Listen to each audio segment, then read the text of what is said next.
संभल का मुद्दा तो रोज उठ रहा है, लेकिन आप लोग चलाते कहाँ हो?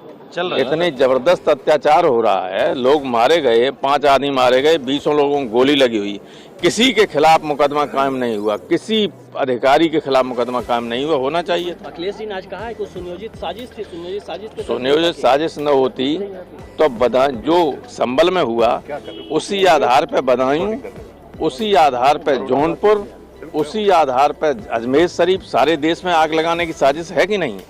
सर एक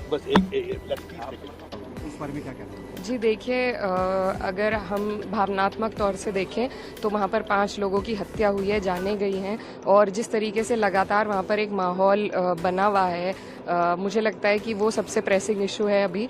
अडानी का मुद्दा हमारे इकोनॉमी के लिए एक अहम मुद्दा है, लेकिन जब बात जान की हानि की आती है तो मेरे ख्याल से प्राथमिकता उसकी होनी चाहिए।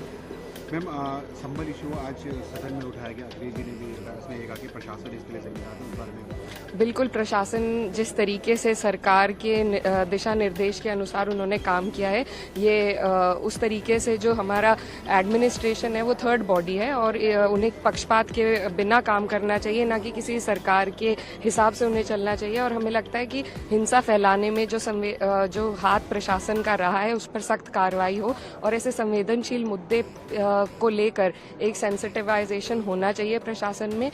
जिस तरीके से सुबह याचिका दायर हुई, उसकी सुनवाई एकदम हो गई, फिर टीम भी गठित हो गई, फिर एकदम वहां पहुंच भी गए। जब तक हमारी अपील्स की राइट एग्जॉस्ट ना हो तब तक ऐसे किसी भी मुद्दे को इस तरीके से तेजी के साथ, किसी द्वेष भावना के साथ पूरा नहीं करने देना चाहिए। जो है ये अडानी इशू से भी बड़ा इशू है।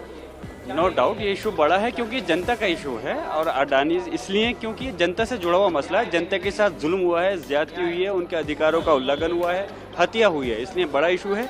इस पर चर्चा आज बोलने का, माननीय अष्टदेव जी को बोलने का मौका दिया, और हम चाहते हैं इसमें एक न्यायिक आयोग का गठन होना चाहिए जो सुप्रीम कोर्ट के माननीय सिटिंग जज के उसमें होना चाहिए, जिससे कि सही उसका पता चल सके, जो लोग दोषी हैं उनके खिलाफ कार्रवाई हो सके। और अखिलेश जी ने ये मुद्दा उठाया और ये भी कहा कि प्रशासन की तरफ से ये हत्या करवाई। हाँ, माननीय राष्ट्रीय अध्यक्ष अखिलेश यादव जी ने जो कहा है बिल्कुल सही कहा है कि उनकी तरफ से है ये हुआ है, और उन लोगों के खिलाफ हम मांग कर रहे हैं दोषी अधिकारियों के खिलाफ कार्रवाई। इतने साथी हैं आपके, प्रेस के लोग भी वहाँ मौजूद थे चुनाव के दिन।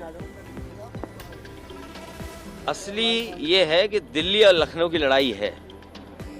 लखनऊ वाले भी रास्ता वही अपना रहे हैं जो दिल्ली वालों ने कभी रास्ता अपनाया था। समाजवादी पार्टी कभी भी ऐसा नहीं होने देगी। समाजवादी पार्टी भाईचारा कैसे बने, शांति कैसे हो, विकास, खुशहाली, तरक्की कैसे हो, उस दिशा में काम करेंगे। हमारी मांग यही है कि निर्दोष लोग हैं जिन्हें फंसाया गया है, और फंसाया यूं गया है क्योंकि सरकार ने कराया है, ये सब कुछ सरकार का कराया हुआ ये सब कुछ है। सरकार चाहती थी कि चुनाव में जो वोट की लूट हुई है उस पर चर्चा नहीं हो। जिस तरह महिलाएं खड़ी हो गईं, रिवॉल्वर के सामने भी वो डरी नहीं, पुलिस की बदतमीजी के सामने भी नहीं डरी, और वोट डालना चाहती थी। आप सब जानते हो कि जितने बाई इलेक्शन हुए उत्तर प्रदेश में, सब जगह वोट नहीं डालने दिया गया, और फिर ये संभल का इस तरह की घटना करा दी। जो अधिकारी हैं उन्होंने कराया है, जो वहाँ के अधिकारी संबंधित हैं बहुत ही खासम खास सरकार के हैं, इसलिए जानबूझ करके सरकार ने मिलकर के और भारतीय जनता पार्टी ने अधिकारियों के माध्यम से अन्याय कराया है। अखिलेश जी, आपने अंदर कहा कि पुलिस दोषी है और याचिकाकर्ता दोषी है इस पूरे माहौल बिगाड़ने का। जो पुलिस है उसका व्यवहार आपने देखा, वहाँ के लोगों का आपने किस तरीके से सर्वे के बाद सर्वे, जब सर्वे का सहयोग कर रहे हैं वहाँ सब लोग, उसके बाद ये क्यों किया गया? सर्वे के बाद सर्वे, और फिर पुलिस की गाली तो आपने किसी ने नहीं दिखाई। आप इतने अच्छे चैनल हो, राष्ट्रीय स्तर के चैनल हो, पुलिस ने जो गाली गलौज की है वो गालियां मैं नहीं दे सकता हूं जो पुलिस ने गाली दी हैं।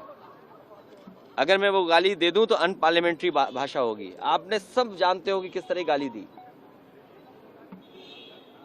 दिल्ली से सीख की बात कर रहे हैं। दिल्ली से सीख की बात कर रहे थे। वो रास्ता जो कभी दिल्ली वालों ने अपनाया था वही यूपी वाले अपनाना चाहते हैं। और कितना खोदोगे आप, कितना खोदोगे आप? हर जगह खोदना चाहते हो। अरे जो दिखाई दे रहा हो उसकी तरफ तो जा ही नहीं रहे हो, मानसरोवर की तरफ भी चलो, वहां पे कैलाश पर्वत है वो भी आए। और याद रखना, मैं आज कह रहा हूँ आपको, आप भी हो सकता है चले जाएं, हम भी चले जाएं, एक दिन वो आएगा कि वो देश आपको कभी जाने नहीं देगा, वहाँ पर दर्शन करने के लिए भी नहीं जाने देगा। तो उस तरफ कोई नहीं जा रहा। क्या मानसरोवर के बारे में नहीं सोचना चाहिए? कैलाश पर्वत के बारे में नहीं सोचना चाहिए? उसके बारे में कौन सोचेगा? आप यहाँ खोद रहे हो, खोद इसलिए रहे हो क्योंकि ये भाईचारा खत्म करना चाहते हैं। सब भाईचारा खो देंगे ये लोग। बहुत धन्यवाद।